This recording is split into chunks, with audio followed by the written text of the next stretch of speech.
Welcome to Oregon Voters Digest, the program that brings forward the social and political issues that are important to people living here in the Pacific Northwest.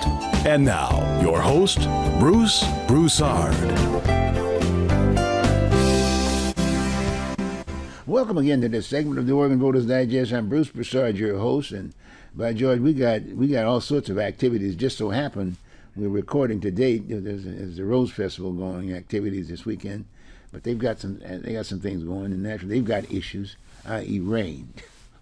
We got a lot of rain going on at this point in time, but at the same time, we got a lot of thunder in our communities. All sorts of issues that are running around. We're trying to resolve our issues here in the Pacific Northwest, the city of roses and this, that, and the other. And boy, I tell you, we have all kinds of issues, if you will. If you followed the first election of the City Council of Portland, you saw the city of roses. We're going into all sorts of weird kinds of issues, of solutions or whatever. We got a new group of folks under this new system of the election aspect of it, and most of the folks who were elected have no background, no resume to speak of to really talk to the issues. But bottom line, that's the way it is. We have ranked choice voting. People are somewhat familiar with it around the country, but a lot of folks are dabbing in, and we have no ideas of what that was. In fact, even the voters were sort of confused as to what should I do, how should I vote, and whatever. But we got what we got. Well, now all of a sudden, Multnomah County, another large entity which has 4 districts. They're basically getting ready to get into ranked choice voting. So, with this particular segment, I was trying to maybe target something on Hayden Island here in the Portland metropolitan area, sort of an island within its own self, and it has some issues. And my guest today is one that's pretty well focused on a specific issue. So what I did was that I took that particular issue, and last week I went around the county, went and visited the county, Multnomah County, and tried to contact the district commissioner for the area. 1, they weren't there. 2, would not return the call. Singleton, her name was Singleton, and it just so happened now she's running for sheriff of Multnomah County, which I thought was very interesting. The county had a major deficit, millions of dollars within a deficit aspect of it. They just went through it. I think it was about $80 million or so like that, if you will. They got about a $4 or $5 billion budget or something like that they have to deal with. My point is that, you would think that these folks are responsible enough, especially during these particular times, to be able to respond to some of the issues, the main issues that are facing the taxpayers, the voters, if you will, because we're paying the bill, folks, whether you like it or not. And they did a quite big dent, if you will, basically within the homeless arena, the homeless area aspect of it. They knocked off something like 400 beds, if you will, and I guess they got about another 1,100 beds lacking, but they basically cut off 400 beds there with that unit. And then the mayor, that was one of his so-called claim to fame. The mayor of Portland, his thing was that he was going to house the homeless to get a good night's sleep, but throw them out the facility in the morning. I mean, give me a break. But anyway, we got issues. Well, then I did that piece, and I was thinking about here is the county commissioner, first time around, by the way. She's running now for she's running for sheriff. She's going to be running for sheriff from Multnomah County. Now that's interesting. I mean, I don't know if she's not going to come from the sheriff department, which basically would give you somewhat of a resume as to what's going on. But she's running for sheriff. But then it's a ranked choice voting. I noticed that she filed the first day, I think so, and I know that the incumbent, the sheriff, she's refiled. She filed on the 4th. I know, I checked that out. I did give her a call, by the way. I did call the sheriff of Multnomah County. Again, the same thing. Did not respond to the call. And when you go to the county to see the sheriff to knock on the door, they will not allow you to set up an appointment there with the sheriff to talk about the issues. And all I was wanting to do was invite them on the show to basically kind of give the viewing audience and the voters the opportunity to say one way or the other who they are. In fact, let them meet, if you will, their future employers. What do you mean? Well, the bottom line is the voters are employers. Absolutely. Folks who are elected to office are employees. And I think I keep saying that on the show, just purposely to do that, just to kind of let people know accountability. Exactly. Is important. Accountability. Yeah. So anyway, I can go on and on, but I wanted to give that little just quick note. And yes, I ran this last time around for chair of Multnomah County. It's kind of interesting. And part of Metro, with the zoo and things of that nature, and transportation, they also too are involved in the whole issue of the 3 major issues or 4 major issues that we're talking to within the area, and that's homelessness, mental illness, housing, and public safety. So there's a person that's identified with the county within our area, district number 2, okay, but the county for Metro, which is interesting. So you guys said, well, what are they? Okay, that's one enemy. They've got a budget. Wait, and they haven't done anything. One thing I did, I ran in sort of the last minute, so to speak, just to be at the table, because neither one of those folks were returning their calls. So that was a way of getting folks to call. Yeah. And it wasn't too bad. We had 5 people ran. I picked up about 15,000 votes, which isn't too bad, and finished 3rd as opposed to last. Yeah, that's always good. And, but now, just to make sure, again, the same situation here. I mean, right, the county hasn't called, so the only way I can get these people to talk is to be at the table. So I will be running for District 2. I will be running for county commissioner for District number 2, and this time I'll be a little bit more active, because, you know, when I ran for the Metro section, the person who basically won the election spent something like almost about $180,000 worth of ads. Interesting. Okay, but anyway, I wanted to throw that part up before I get into this discussion. So now we're really going to get into the politics, because I'm very familiar. I do have a resume, but better than that, I know what some of the issues are. And so one of the issues that I want to talk to is Hayden Island. And Hayden Island is a very unique space. It's an island within its own self. You know, at least it has boundaries. It has boundaries. You can pretty well see what the situation is, and possibly come up with a solution. And since it sits right in the middle of Oregon and Washington, it has quite an involvement in the whole piece, because there's a bridge there that sits right there. There is that bridge. That bridge is sitting right there. And but anyway, we'll talk a little bit more about that, but we're going to keep talking. But now today I'm going to talk about an issue that exists here in Hayden Island, and it just so happened that it exists I happen to live within the Hayden Island area aspect of it, and we got a big business entity that actually is doing business there on Hayden Island, and we're talking about Denny's. I'm just being straight up with you. It's Denny's, and it's a location, and it's the only Denny's of that's on the Hayden aspect of it. And a lot of times, most of the folks that are there can't even actually frequent the facility. There's so many issues there. Hayden Island, and I'm concerned about the homeless people aspect of it, because they too are having issues, and folks are not responding to how do we solve their problems, and that's another major issue that sits on the table. So this thing has a very unique piece. But I've got one of the other residential person that lives there, i.e., employers, taxpayer aspect of it. His name is Josh Landry, and almost like myself, Broussard, you know, we kind of have some similarity. Creole and Cajuns, Creole and Cajun. Yeah. Creole and Cajun, both of you. You know. Let me tell you, the Creoles are very active. Yeah. We get around. He's an activist in his own right. Josh, welcome. Thanks for having me on the show. Okay, Bruce. Good. Well, why don't you just give me a little background about yourself, and you know how'd you come up here, all that kind of stuff. I live in Jan, so I'm a sailor. I'm also a sea captain. I'm also an ABYC master technician. Oh, really?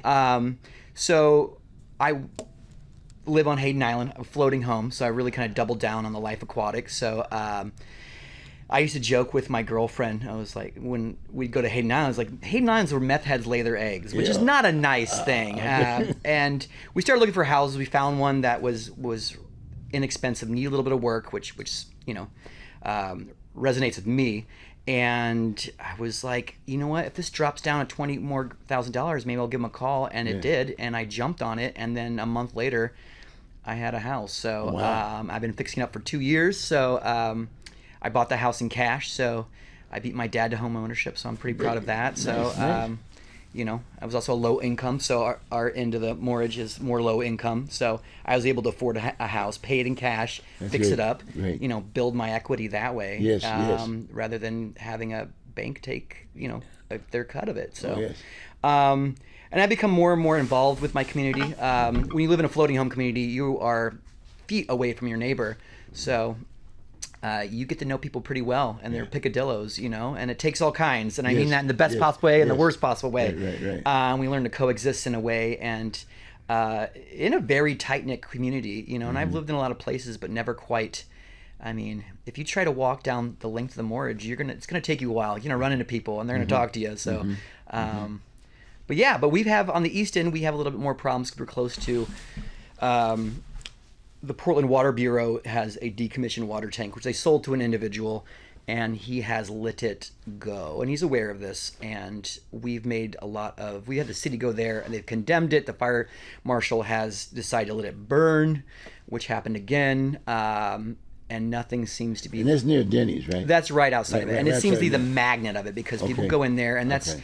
the thing with addictions is having a place to do this. It's a little more private, and there's ways to do that, and there's community members who have chopped down weeds, who have cleaned it up, who have painted the graffiti on it to try to sort of the broken window theory, you know, trying to clean up a little bit to, you know, I've driven people out to, you know, get out of here, you know, when I'm, you know, feeling myself a little bit, which is kind of spooky. And I get back home and I'm like, why did I do that? You know, because people can see where I live, you know, like it's kind of spooky, you know.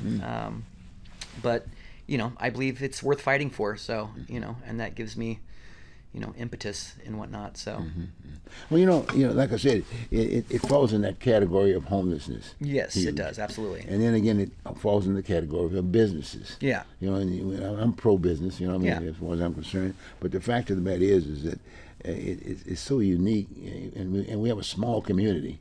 We I do. mean, and we need those facilities. If you We will. do. Otherwise, they become vacancies, and the more vacancies, that stuff becomes bigger magnets for that. You know, Exactly. because that business anchors. I mean, and every little bit helps. You know, and when you see something go away, you feel it. You can feel like just things get a little Yeah. marginally worse. Yeah, You know, yeah. and COVID did a big number on the island. A lot of places shut down. You know, and Hayden Island's unique is that we are heavily reliant on.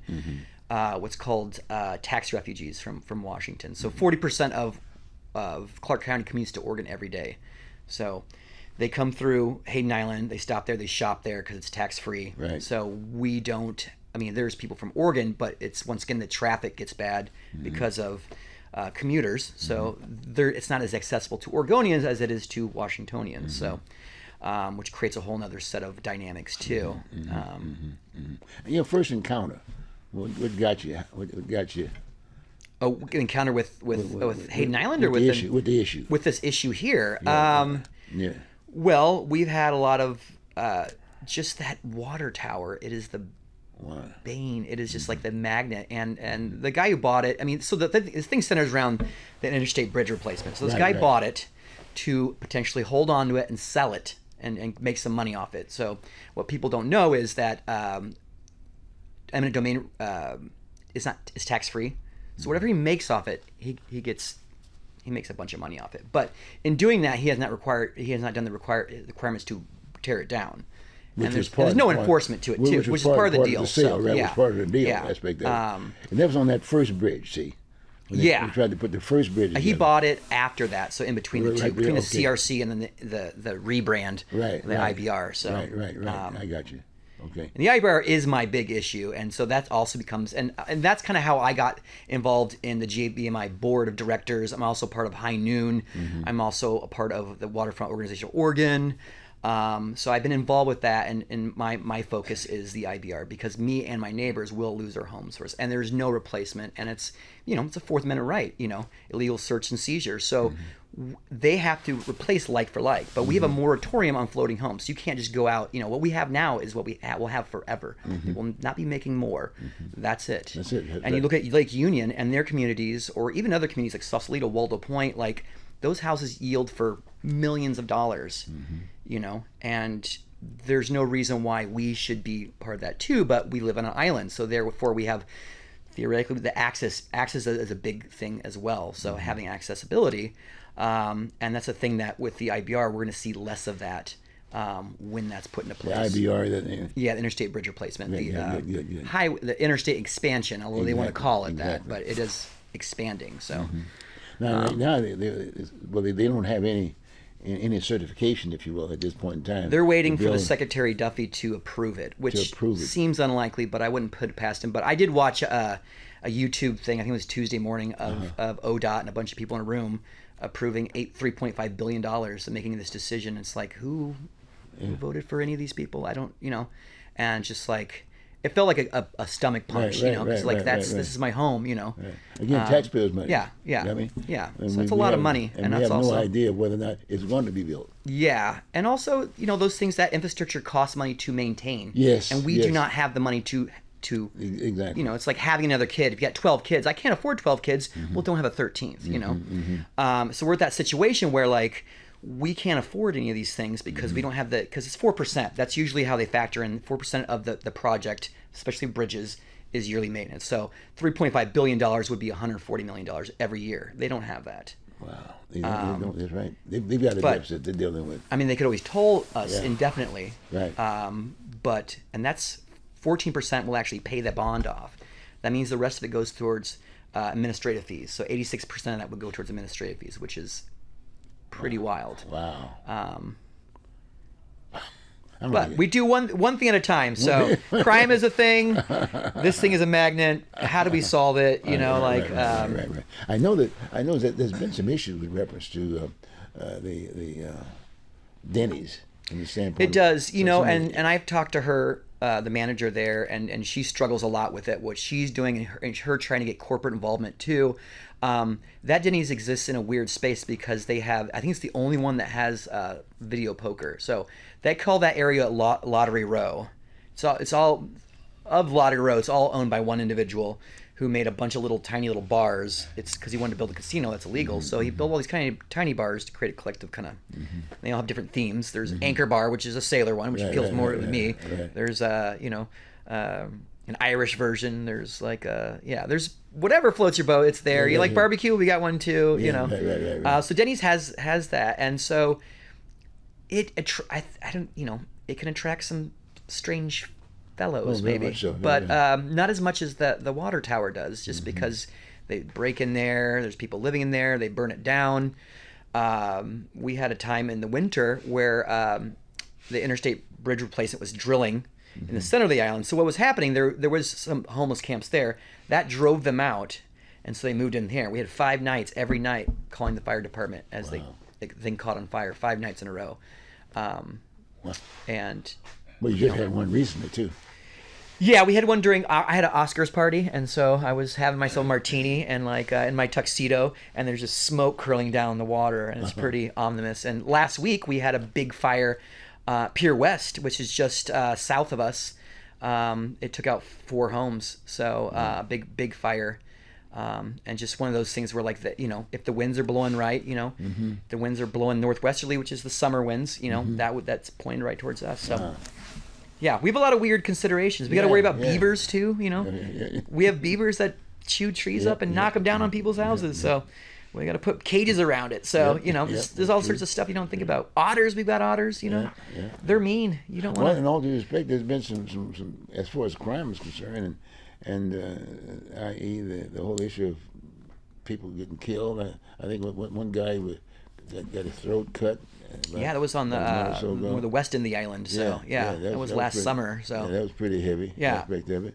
And then there's constantly a lot of little fighting in there and stuff like that. Yeah. And drugs and in July the Delta Park bottle drop is closing,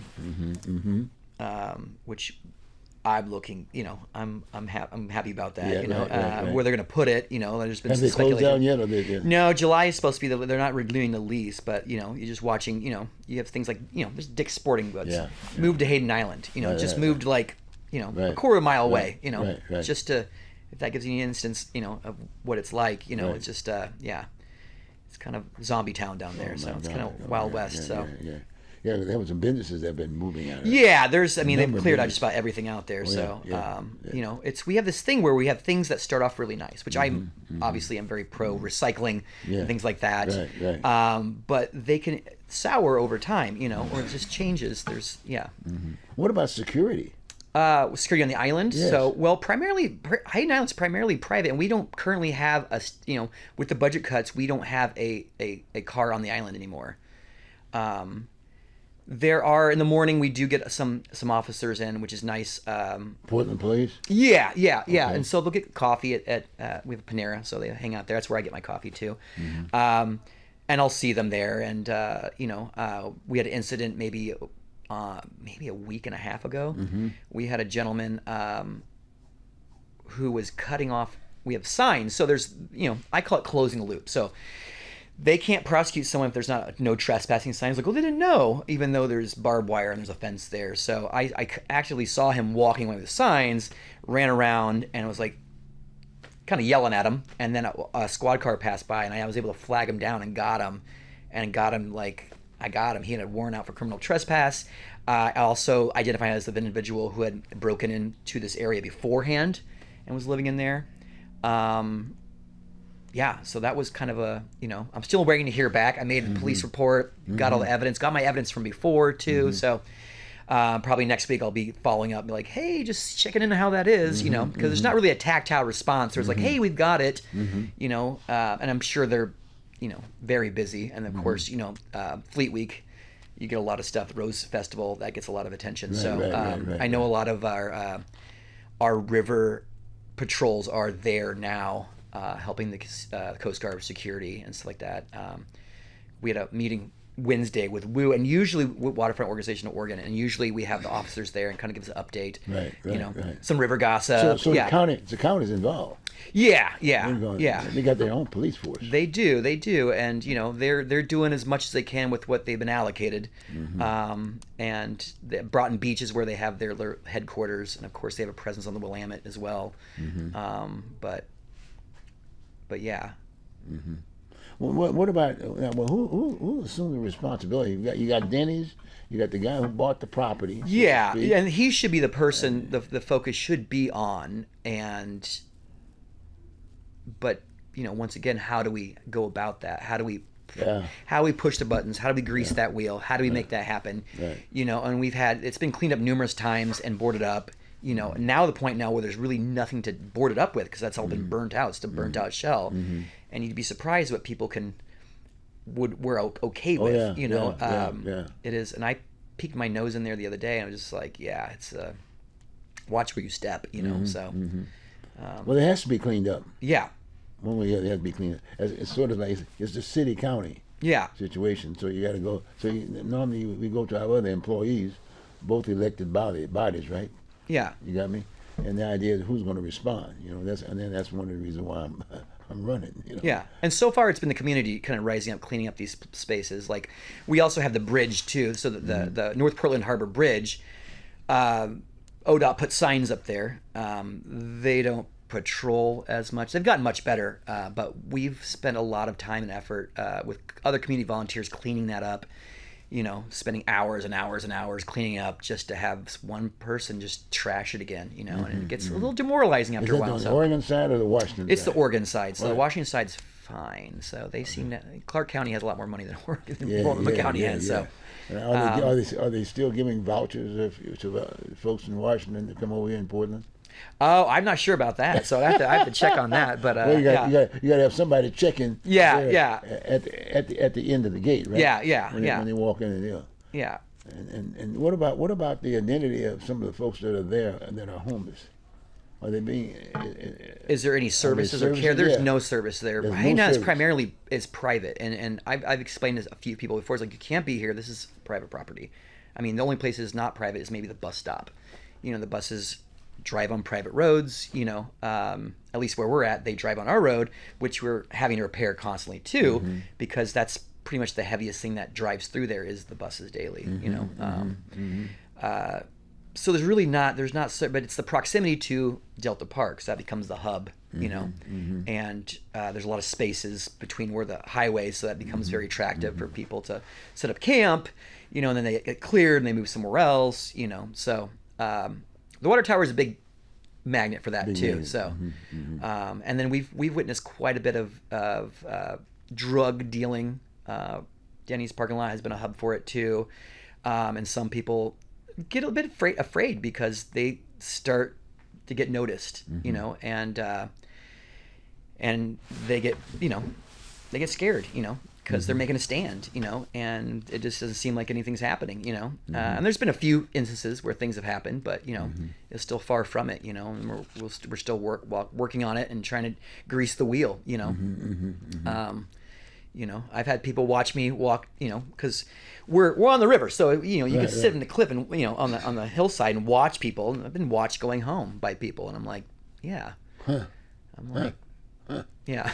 So that's a little unsettling, So what about elected officials? What about the mayor? Have you seen the mayor yet? Oh, I haven't seen the mayor. I don't know if he knows. I don't know if he knows Hayden Island exists. What about the commissioners? City council? I feel like maybe Dan Ryan's been to the island. Dan Ryan, I saw a place where he was eating. Yeah, he was eating at the barbecue place. The barbecue place. Yeah. But nothing about the issue at Denny's, right? No. That was he went to Diversified Marine, and that was about E-zones, which is a whole other thing too, where we've been talking about, which is. And you got one other commissioner. Well, you got two commissioners there. You got two other commissioners.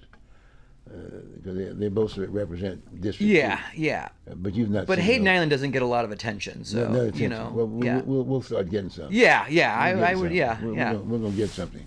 I was saying to met you and I got some of the background and this, that, and the other, and I think that we got a venue there. Yeah. We definitely need people to advocate for us, because we're not getting as. Right.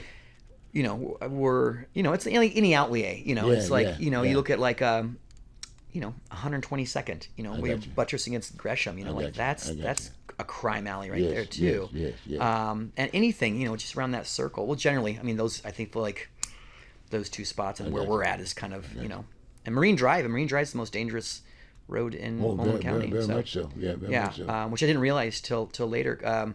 The IBR was talking to, Community Action Group was talking to different community groups, and we were not at the table. Hayden Island, we had a North Portland representative who was not speaking for Hayden Island. We were out of the conversation. They were worried that toll diversion, so when they toll the bridge, will create people going to 205, which will happen, and how that would impact 82nd Street, which is very, very dangerous too. Right. And I started looking at the data, and like they said 20% toll diversion would redirect it, which adds a little bit of stress, but doesn't quite make it a parking lot, Right. Then I was like, oh, Marine Drive is doubly more dangerous, and that's where we're at. And so it's just interesting that none of these things have been part of that conversation and guiding that too, because those who were there to speak for us did not, and hopefully I'm not too late to be heard, and that's kind of what's put the fire in me to get involved and Well, it's a beautiful place. Yeah. And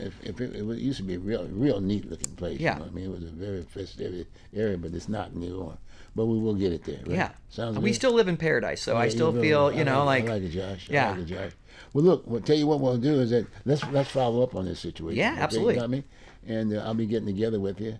And then maybe the next time around, you will have something else to talk about. Yeah. Some progress. So get some other folks, get some of those other employees involved to start with. Yeah. Sounds good? Sounds great to me. Right. So. Hey, look, I've been interviewing Josh here, Josh Landry, again from Hayden Island, and I'm sure we're going to jump right on this issue. And because the county now is going to rank voting aspect of it, those candidates will be coming here. Okay, so we'll get them involved, and also the city. Because Ryan's not going to be elected this time around because he got a 4-year seat. Yeah. See, so he'll be he's in for a while. He doesn't have to worry about it. But we'll still talk to him. Yeah. We'll get to him, okay? Sounds good. All right, buddy.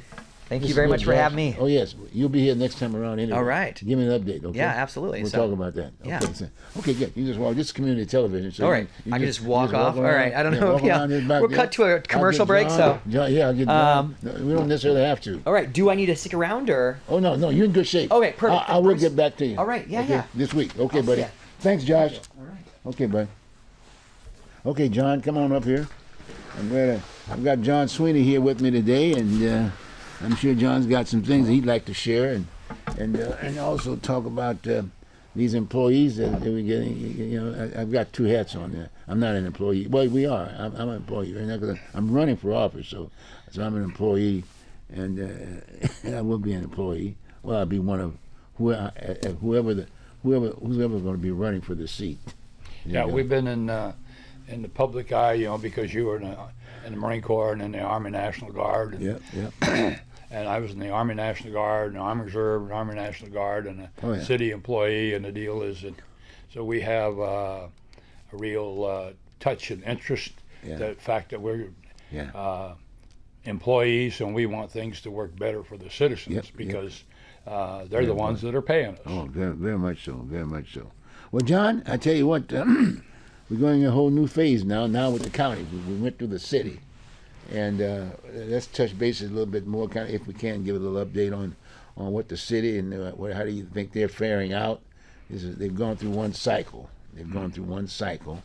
And which was basically 2 years, right? We've gone through 2 years of the new city council, the ranked charge voting, and now we're getting ready to go with the county, which will be the first time around.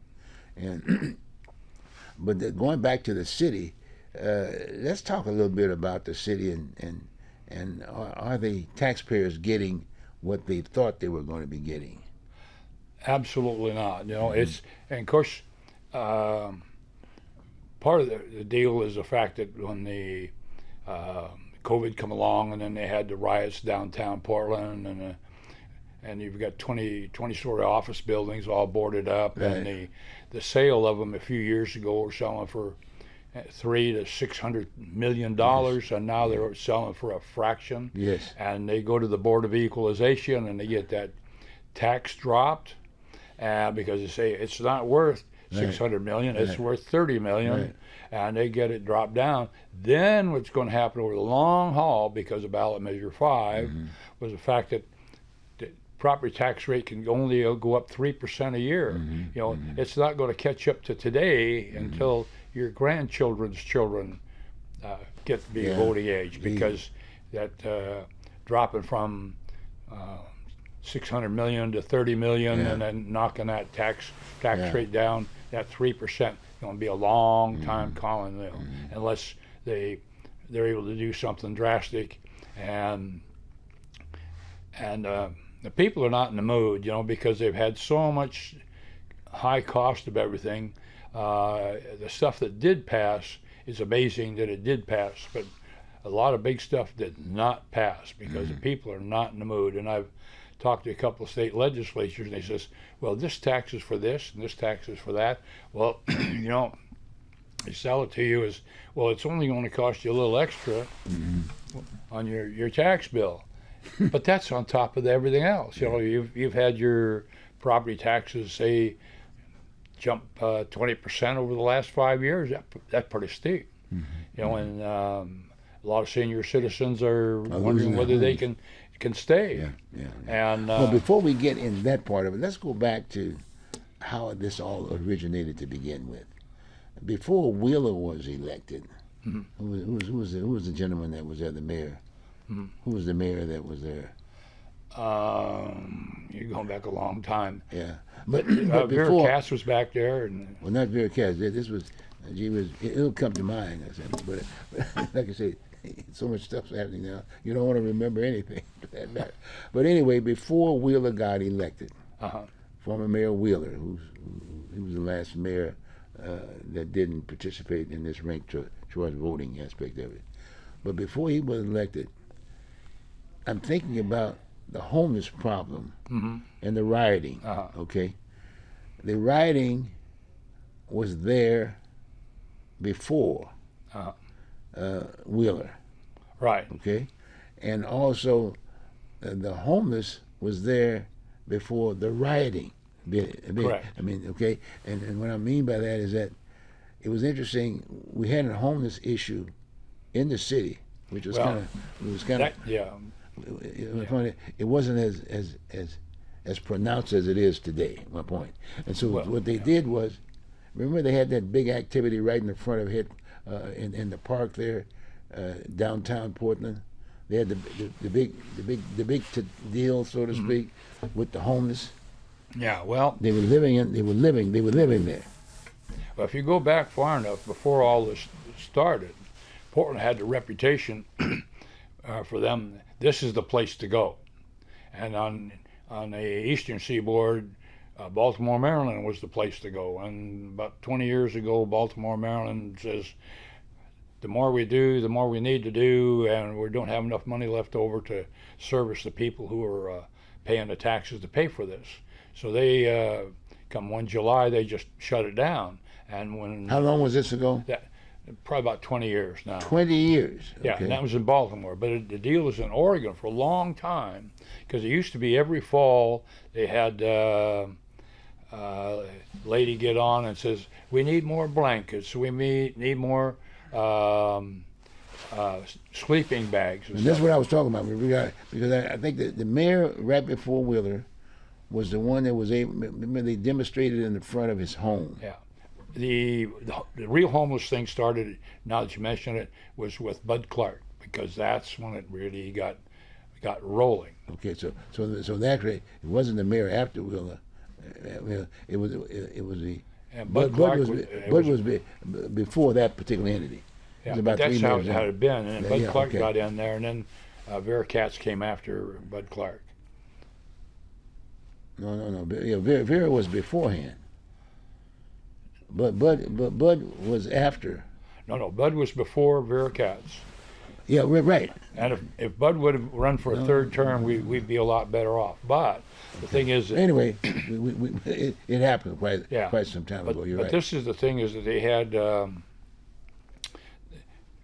Portland had always been the place to go with a grapevine for the homeless. For the homeless. And in fact, in yesterday's paper or this morning's paper, they interviewed another person who was invited. Says, how would you like to go to Portland and someplace on the East Coast? They put him on the red line, got him through TSA and all that, onto an airplane for a red line, and they ended up here in Portland. So it's happened to several people. So these people are being imported. It's still happening now. It's happening now, yeah. So we've got our enough thing, like in Vegas, they catch you, they ask where you're from, and you tell them Los Angeles, why they put you on a bus back to where you come from. Has Mayor Wilson said anything about this? The sitting mayor right now today. Okay, he wants to do more and more and more. And More like what? What's the definition of more? Well, more housing, more services, and things like that. And I saw a article that talked about the fact that the services that they get is equivalent to a $70,000 a year job. It's $35 an hour, and you figure you got $10 an hour for Social Security and health and stuff like that. Well, $25 an hour is $50,000 a year, and so it's just getting too good, and the people are tired of it. And one of the things that people are really tired about the homeless is that they're so messy, and they have But how responsible are they with reference to doing what they were doing? I mean, I thought we had entities that were there to respond to those issues, because you got 3 different major. You got the county for homeless. You got Metro for homeless. You got the city of Portland for homeless. Right. In fact, you even got the state, the Yeah. governor's office for homeless. What's going on? Well, when I was running for District 3 2 years ago, and I'm going to do it this year, Right. It was 1983 or 1981, they come out with Resolution A. And Resolution A, the deal is that the county took over the social services, and it took over the jails and the bridges and other things, and the fact that the cities got out of the social services. And of course, the county also had term limits, and so the county commissioners run out. Well, what they're used to doing is social services. They come to the city, and so they got the city back into doing the social services. And so what I'm saying, And Metro. and Metro always wanted to get into the social services thing. Well, they're in it. I mean, they're in it now. They're yes. in it. I mean, they're in the housing. I mean, they've identified with those areas. I mean, that's the thing that bugs me about this whole piece. But they're not doing anything. No, and the thing is, they're it's just making it too good. See, and the thing is that what. But they're spending money. Oh yeah. Well, see, the other thing is, if they went to having the county running the program, then the city and the metro and the state backed them up with zoning and some land Yeah. and some money, some funds. Then you have one hierarchy, supervisors. Now you've got 3 or 4 people that's what they're doing, and then they get fighting among themselves because they all want to look the best. No, have the county do it. In fact, that should be probably how it should be nationally, because if you look at New York City, it's actually made up of 7 boroughs, which is what a county is, and San Francisco is made up of several counties, but have the county, so when somebody comes in and says, I want services, well, where are you living and what is your numbers, and that's it. But because the people that are milking a system, they know all these places to go, and the people that get hurt are the people that have been following the rules. They've been working steady, and all of a sudden their world collapses and they don't know where to go. Well, if they know that they go to the city, or I mean to the county, and Congressman Blumenauer always said when he was on the county commission that the county was the poor people's government, that they would know that they could go there, and the county would know about the Goodwill and Salvation Army and Sunshine Division and things like that, and you could look at a formula for somebody, whether they're single or they got a family and they got rent or they've got mortgage to pay to help them, and then also having That was the system. I mean, That would be the system. to respond to the homeless issue, so to speak. right, Got and me? then if they'd have United Way was part of Yeah. that too, as far as the funding, picking the monies up. yeah. United Way would pick up the money Yeah. to basically keep those entities. But if they put that money into the one hierarchy running that program, and then have state employment offices co-located for them, because people come in, my world collapsed, or the fact that somebody shows up and says, well, you're interested in a job, because they have a list of jobs, get people back on their feet. And one of the things is that now these little hutments that they have does give them an address, a solid place. But some of them, the thing is, that's not designed to be permanent.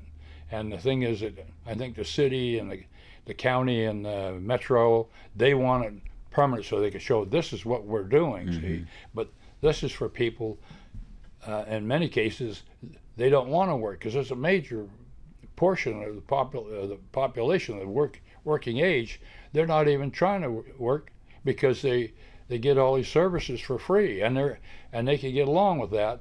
And in fact, when I was a park supervisor, there was a lot of them that hung out around all our parks, and get me, they're riding $1,500 bicycle. I didn't have a $1,500 car until I was 30. So and they're getting along, and the deal is, like I said, this Gene McMaster was the one that put the peel out every fall for the blankets and the sleeping bags, and we'd go around every so often, and we'd pick up piles of the stuff, and wearing rubber gloves and grabber bars, and over a winter, we'd probably get about 4 one-ton dump truck loads and haul it off to the dump, and the taxpayers would have to pay for getting rid of it. Well, and as you sharing there, I also remembered when I was working for United Way. Yeah. And United Way was a major component in the whole process because they were the funding source.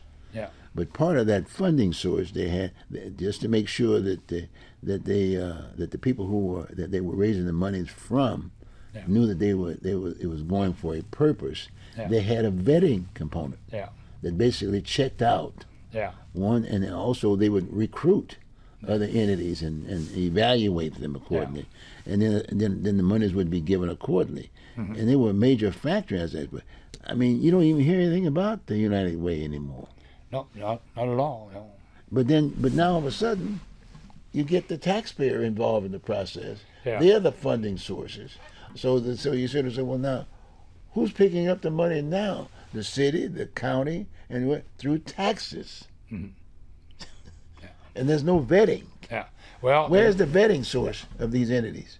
that actually goes back to the end of the Vietnam War, because the war ended and the draft ended, and so during the war, people running into college to keep out of the draft, and all of a sudden they had a lot of education, and the thing that they get into was to doing the welfare work. Now, if you're working for a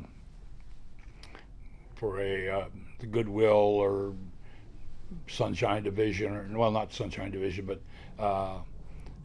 United Way, it didn't pay much money. But if you work for a government agency, they pay a lot of money for the same thing. So a lot of people got in to doing welfare stuff in the government agencies, and then the thing is that they were doing empire building, so they get more people on welfare, more welfare workers, more senior welfare workers. Well, let me break you off. No, I was not working at the time. I was working for United Way, but the bottom line is that, but the other workers, if you will, going out and doing business with the businesses and this and the other, were from the business community. You know, they were loan execs. Yeah. They were loan execs doing the work, Yeah. picking up the money Yeah. from those businesses and whatever. You know, from the employees and the like. And so consequently, that's why they were able to raise that kind of money. And they're working to get people back on their feet. And back in those days, most of those people wanted to get back on their feet. Right. You know, 'cause- but now you have a large section of the population that's the welfare benefits are just too good, and they're not doing it. So. Yeah, but then you start thinking about the whole welfare situation, and you know, and people don't want to talk about this whole piece because it's politics, and that's the whole issue with folks who that were being used by politics, and I'm talking about those in the migrants. Yeah. And then we get the whole group of migrants. In most cases, the part of the process was that they basically would limit the number of migrants coming in. That was being vetted. Yeah. You got me? But then all of a sudden they just open up the gate. Oh yeah. And then all of a sudden we went. I was part of that process too. As you know, when I was working for the private sector aspect of it, and actually participated. I still think about the Ted Kulingoski when he was governor.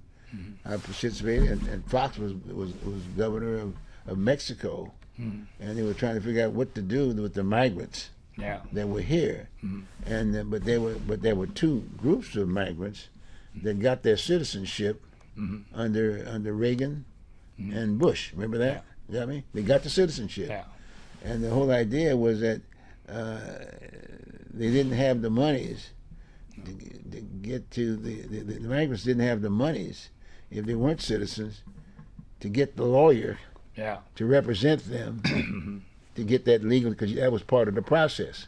So when they dropped that piece, then now all of a sudden they were here. That group is still here. But then there's another group that was part of that group, and a lot of people don't realize that many of the jobs were taken, the blue-collar jobs. Blue-collar jobs. And I can remember that part because at one point in time I was doing the shows and this, that, and the other.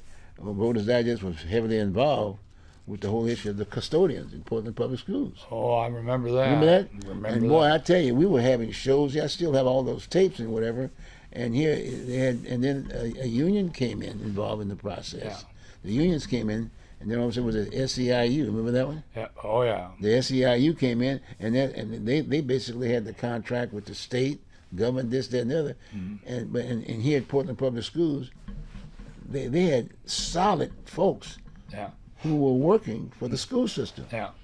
and they had many tasks, and they were trying to get rid. They got rid of those folks. Yeah. They got rid of a lot of those folks. Yeah. We were able to get a few of those folks back on the job, but no one wanted to touch the politics. And in all due respect, I got to say to the unions, if you will, they were picking up their dues.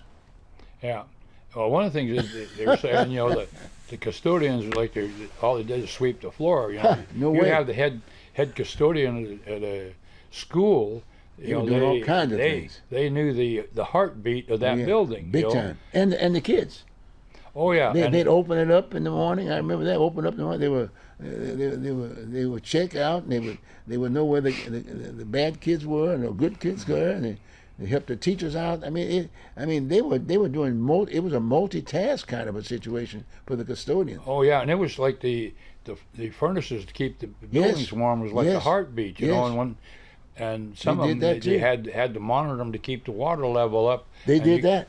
And you get somebody out that doesn't know that, and they say from October into April that furnace goes down. You know, it's a big major part of the building that you got to replace that thing. So you'd have to move all those kids to some other school. And some of these schools, you know, are you know, a lot of them are just 800 kids. That's a lot of kids to move around. Boy, I tell you, and you know, the unions are, you know, were, as far as I'm concerned, they got in there and sort of wrecked that particular system up pretty badly. You know what I'm saying? Hopefully we can get to them again and talk to them about the whole issue, because we need to talk about it. It's huge. Yeah. You know what I'm saying? And we're not trying to blame anybody. The fact of it is, we all participated.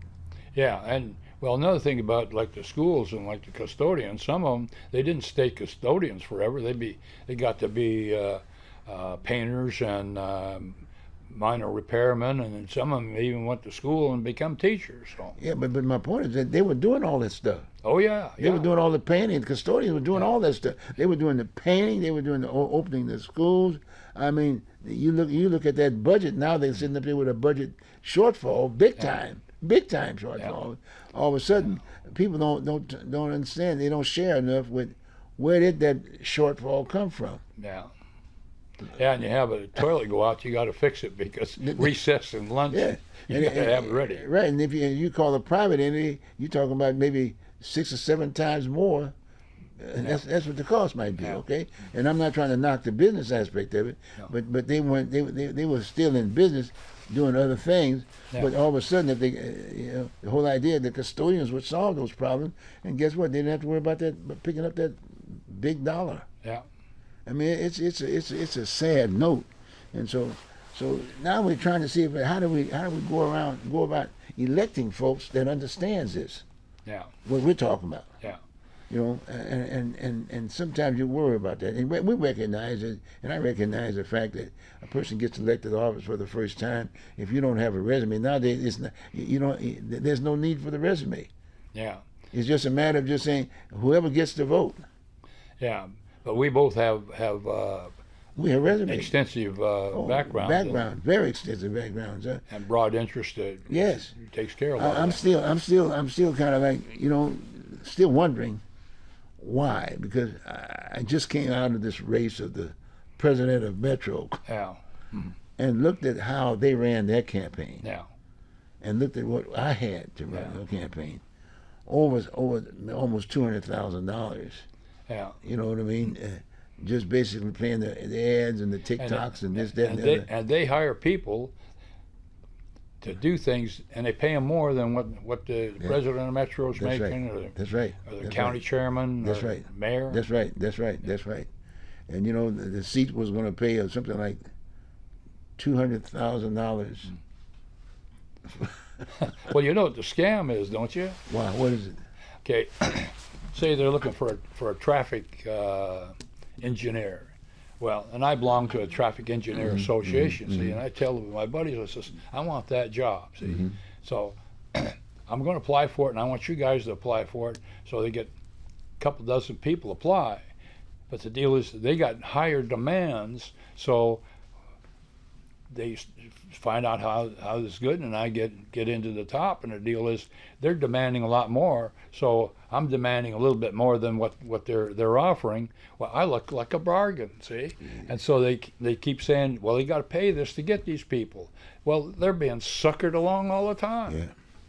Yeah. I was going to the American Management Association. Yeah. And there was one other, and I start hearing these guys talk about, well, I'm going to go to work for Vegas, and I've got 10 of my buddies are going to try for the same job, and they're going to ask double what they want. So, and I'm going to ask a little bit more. And I found out later through the grapevine, this guy was telling a story. He got the job. So, you know, it's really a sad situation. In fact, I was just talking to Josh, one of the citizens, taxpayers, about some of the problems that they have over here at Hayden Island, and they made mention about the fact that the new rink charge sports is going to be with the county, and the person that signed up the same day that I was down there was the incumbent sheriff. Yeah. The incumbent sheriff, and Commissioner Singleton from Multnomah County, Yeah. running for sheriff. Yeah. And the first question came to mind: hey, what's her resume look like? Is she law enforcement? All this kind of. I haven't seen it yet, but I doubt it. Yeah. Well. But she could be sheriff. Yeah. But usually the incumbents have an edge, and in the past, some of the incumbents have actually had people run against them, and maybe the fact that this lady sheriff might get bumped out by somebody, and the same with the commissioners that's running in District 2, where you are, Right. aced out. Oh yeah. You could be a good replacement, you know. But still, regardless, but there's no one's. But it's not a requirement that one has to have the resume That's for the true. office. Yeah, it's true. You know, and what And it takes time to pick up that resume. Name recognition is about 85% of the Isn't it job. something? You win it. Jesus Christ. Wow. And it's amazing on some of these candidates when you look at them, and it's amazing on the endorsements they get. Jesus Christ. In fact, I look at some candidates and says, who's endorsing them? Well, this one endorses them. I don't want that person. Jesus Christ. Wow. This is. In fact, in the voters pamphlet, that's one thing for important for people to look at, because the voters pamphlet is due for the input for it about 65 days before the election. Yeah, right. So when you read that, it has a person's long view of it, rather than, because a lot of people with a lot of money in their campaign, they're going like this, you know, all the time and changing. So what is their long view? Yeah. Well, John, we got work to do. Yeah, we do. Yeah. So again, we're going to try to interview as many of these people as we can. By the way, Okay. here on the Oregon Voters Digest. So we're going to do that, and hopefully the folks who are going to be running for office, hey, hopefully you'll respond to your phone and come up and talk about why you're running, because we need you. We need the help of everybody if we're going to get back to square one. Yeah. Got me? So we got about 10 seconds here now, but we're going to be the next show. Please. Okay. Let's come up with that update, okay? Got me? Folks, we've been here for quite some time, so we'll see you next week, okay? Take care. Have a good one. Have a nice weekend, everybody. Yep.